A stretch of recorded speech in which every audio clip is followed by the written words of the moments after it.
Hello, the purpose of this video is to explain and demonstrate PECS. PECS stands for a Picture Exchange Communication System, and it is used to teach individuals with language disorders a functional way to communicate. So in my experience, PECS has been used for individuals with autism spectrum disorders, and there are 6 phases to teaching PECS. The first phase is just getting them to understand how to communicate using these pictures. So it involves a single picture like these. There's a few examples. Maybe a tablet, some crayons, or bubbles. And they would simply be set out on the table between the communication partner and the learner. So a picture might be set out here. The learner would be sitting across from me, and the process would start with teaching the learner to pick up the icon and hand it to me.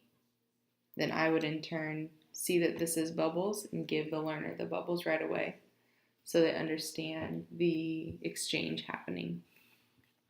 And this would continue for a while until it's noticeable that the learner has caught on to what they're asking for, what the picture means, and what they get in return for that picture.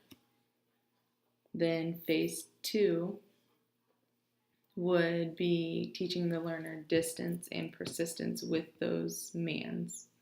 So they would still be using the single pictures like I showed you, and now they would be trying to generalize this skill to different places and people and learn that they might have to get up out of their chair with this icon and take it to someone standing across the room. And also maybe getting someone's attention.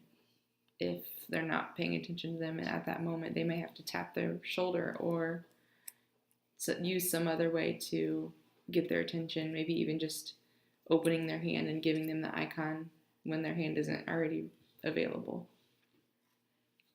Then from there, the PECS book, like this, for example, just a binder that was made into a PECS book.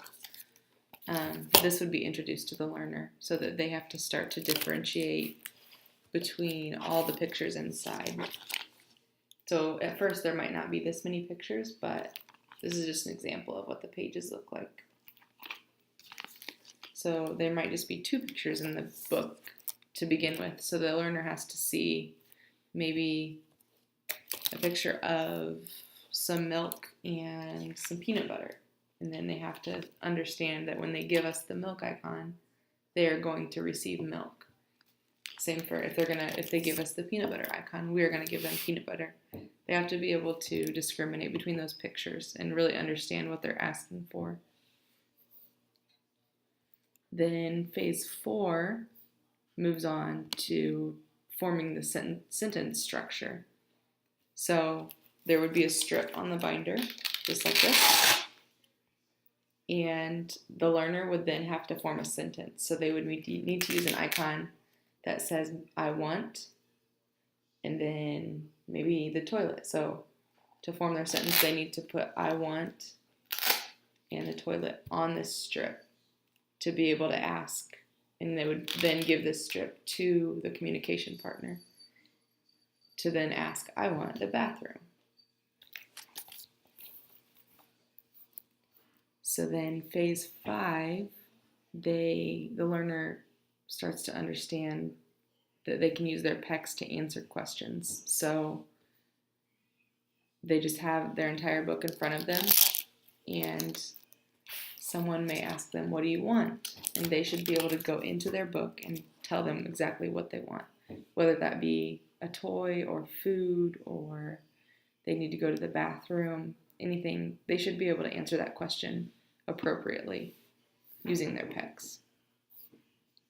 Then phase 6 is just learning commenting. So questions could be asked like, what do you see? Or what do you hear? Or holding up a phone and saying, "What is this?" So then the learner should be able to go into their book and to make a sentence to say, "I see a phone," or "I feel tired." They should be able to answer those based on what question was asked and what icons they have in their book. They should be able to form the sentence.